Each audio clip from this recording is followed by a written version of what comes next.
Alors, je voudrais vous reparler un peu du statut de l'étranger. Nous avons vu récemment que l'étranger peut être à la fois le sauveur, qui vient d'ailleurs, qui vient d'un autre espace, sinon d'un autre temps, et qui va pouvoir, j'emploie le mot sauver d'ailleurs délibérément, parce que je me renvoie au christianisme. Le sauveur est quelqu'un qui vient d'ailleurs. Et il y a souvent une confusion.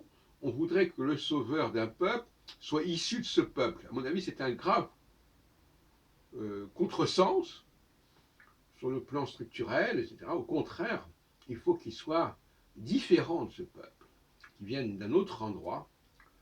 Et le mythe s'est constitué, à mon avis, notamment autour du personnage de Cyrus, le roi de Perse, qui a sauvé, si on peut dire comme ça, qui a ramené les Judéens vers leur patrie, Judéens qui avaient été emportés, qui avaient été pris en captivité, puisque c'est l'expression, à Babylone, et qui avaient jugé bon de les ramener. Et ça, c'est un fait, on voit bien qu'il n'est pas juif, il n'est pas hébreu, ce Cyrus, roi de Perse.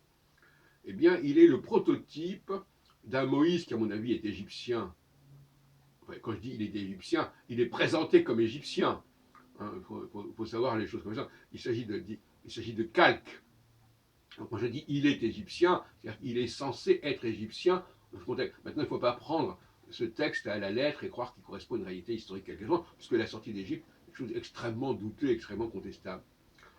C'est peut-être même vrai pour Mahomet, qui finalement est envoyé, si l'expression envoyé, il est envoyé, et donc l'envoyé, c'est le missionné, c'est la missive, Rissa, ça veut dire aussi, je crois, la lettre, Rasoul, c'est ça. Et donc il est envoyé. Donc s'il est envoyé, il n'est pas envoyé vers son peuple.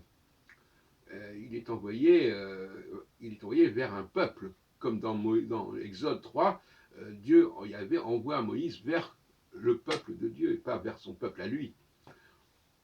Et bon, ça pose un certain nombre de problèmes parce que chez les musulmans, mais enfin je ne connais pas très très bien l'islam, on parle pas des Arabes comme on parle des Juifs. Et donc, pour beaucoup de musulmans, dire que Mahomet a été envoyé vers les Arabes, ça les gêne.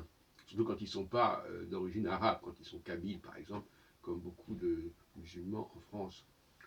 Donc, ils n'aiment pas cette idée-là.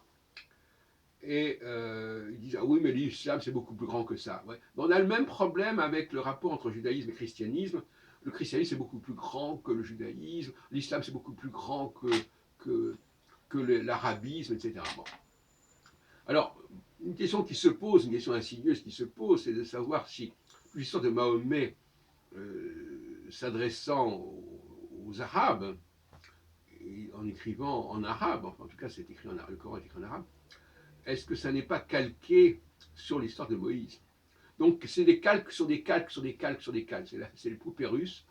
Il y a un élément au départ qui est réel, et après on décline cet élément dans toutes sortes de situations, en laissant entendre que finalement quelqu'un est venu de l'extérieur, de l'étranger, pour sauver, pour ramener la population vers, vers sa destination première, vers son origine première, etc., etc.